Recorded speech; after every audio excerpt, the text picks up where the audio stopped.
Hello, everyone, and welcome to the Curious Mind podcast. My name is Gabriel Ellis. I'm a psychotherapist and Buddhist scholar, and in this podcast, I take deep dives into complex psychological topics that affect our well being in general. One of the most common problems I encounter in my psychotherapeutic work is overthinking. People are plagued with constant thoughts about problems to be solved, or to-dos to take care of, or questions that cannot be answered, or emotional issues that make us overthink with no end. The overthinking makes it especially difficult for people to relax, take time off, or to have a sufficiently long uninterrupted sleep. Like a virus, these thoughts intrude the mind, and of course it's exhausting that it's just going on with no button to switch off. And because we have to do something about it, people often choose to distract themselves, to keep themselves occupied. They have the radio running in the background, or after work, they drink alcohol or smoke pot, exhaust themselves with sport, or fall asleep while watching some video or film. And then the next morning, the cycle just begins again. People often know that what they do is not really a solution, but they just don't seem to find a better tool.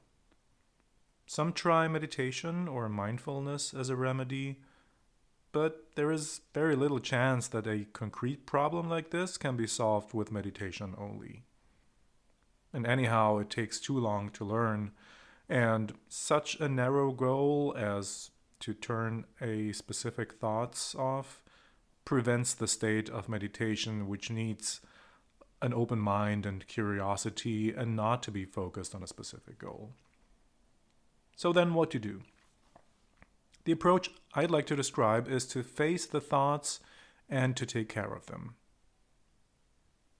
In the beginning, there are two facts we can start with. First, the unconscious keeps raising the issues, obviously. Second, I dislike that the issues arise without my permission. And I have to start with accepting these two basic facts. Let's start with the second. I dislike that the issue arises without my permission. The thoughts arise too strongly, or at any random time, or when I actually want to relax, or they even interrupt my sleep. So of course I dislike it. But what happens if I dislike the thoughts, or how they make me feel, or how they appear? Automatically, a part of me wants them gone, to make them disappear, or at least to ignore them. Which of course has so far not solved the issue. It's as if a messenger is knocking persistently on my door, or just at the wrong moments. And I have a sense that I don't like the message. So I ignore the knocking and turn the music louder so that I don't hear it.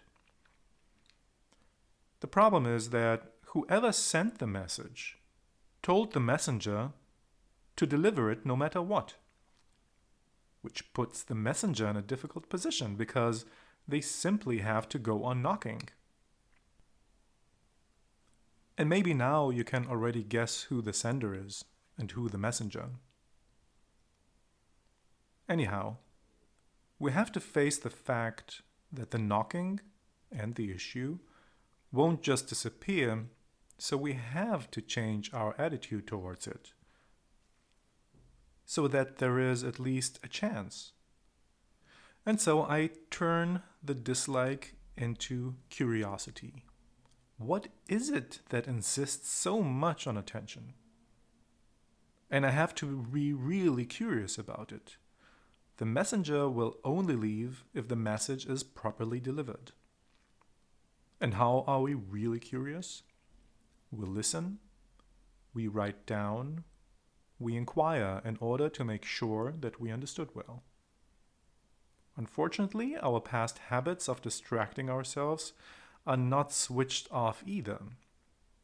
So, while the messenger is finally delivering the message calmly, we have difficulties to hear them because the music, our distraction, is turned on, or the TV blasts in the background. Oh, and also I'm doing my yoga exercises at the same time, metaphorically speaking, of course. So the listening, the curious listening, the open mindset, this changing the distraction into curiosity, this is quite a bit of work. It needs time and some repetition to make sure that I really understood what the message is. Now to the question who the sender is and who the messenger. The messenger, of course, is the unconscious. After all, it was the unconscious which was knocking at my mental door the whole time. And who is the sender? Well, that is, of course, me. I decided at some point that a certain topic, a question, or issue is so important that I mustn't ignore it. And I told my unconscious, you keep this in mind, even if I forget it. And even if I don't want to hear about it, you make sure to remind me to take care of this. Remind me, for example, that my future is at risk, or that I shouldn't be emotionally dominated by my partnership, even though I love my partner, or that a lot depends on my next business decision, even though I have to try something new, or that I don't know if I want a child in my current relationship, even though I don't want to lose my partner either, or that I don't know what to do with my life, even though I want desperately to be happy, and so on. So, of course, the issues I will face when I start listening will turn out as real dilemmas, as yet unsolvable problems. Because otherwise, the unconscious would have taken care of it on autopilot, as it does with easily solvable issues at work, private life, or self-development. What we need is the commitment to get active and our higher cognitive powers for the complexity of the issue.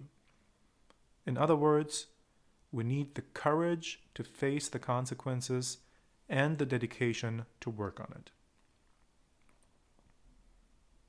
In the end, it might be, by the way, that I don't agree anymore with the importance of the issue. For example, if in the past I was very insecure and I told my unconscious, make sure that I never forget to make a good impression.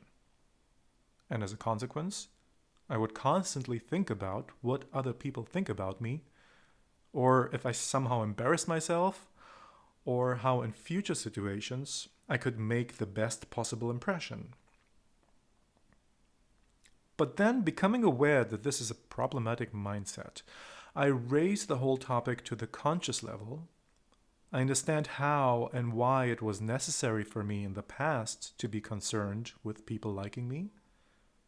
But I also see that this period of my life is over, and that there is no need anymore for such an excessive concern.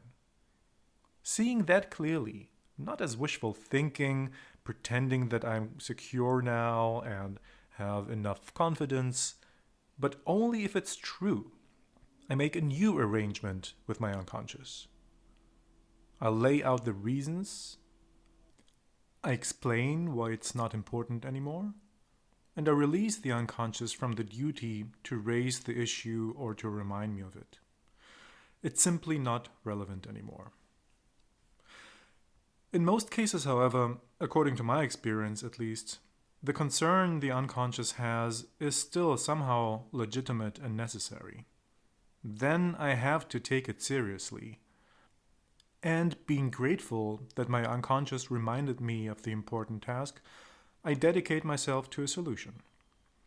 If, for example, my employment is at risk, and I have been the breadwinner in the family and believe that it is my sole responsibility to earn the income, then, as a result, I will have sleepless nights. So then I raise it again to the level of the conscious see the complexity of it, and understand that some of my assumptions were simply wrong. And then I open up to my partner and share the responsibility for earning, and we start discussing about alternatives. Maybe my partner can earn an income as well. Maybe I can have a conversation with my boss or the HR department, or look for other positions, or investigate what is necessary to open my own business. And I might decide to do several of these things at the same time in order to convince my unconscious that I'm really taking care of it.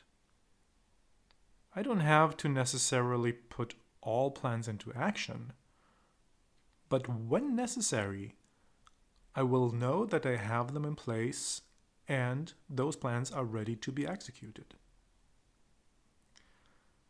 The last example, I think, shows nicely the principles I mentioned before.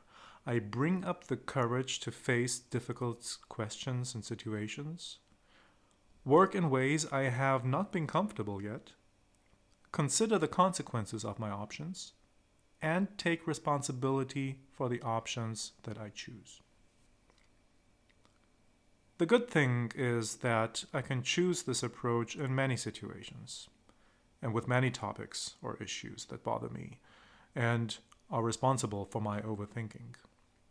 The really difficult part is in the beginning, to really listen to my unconscious and to what this messenger has to say. Sometimes I have been too persistent in ignoring the message in the past, so that even if I listen, I still somehow manage to walk away, or stuff my ears, or distract myself. So this new task of listening curiously and with interest has to be done very mindfully, and with a good deal of benevolent attention and patience with myself. Once the understanding is done, I still then have to muster the courage and face the difficult issues without shying away. For example, a possible separation, or quitting my job, or a drastic life change. Only then I honor the agreement I made with myself in the past to be happy, and only then the messenger will have their job done, and the overthinking can finally come to rest again. That's it for today. Thanks everyone for listening. Feel free to leave a comment, and if you enjoyed it, tune in to another episode on this channel. Below you can also find a link to my website, elliscounseling.com, and my Facebook page, Ellis Counseling and Psychotherapy, where you can contact me for online therapy or counseling sessions.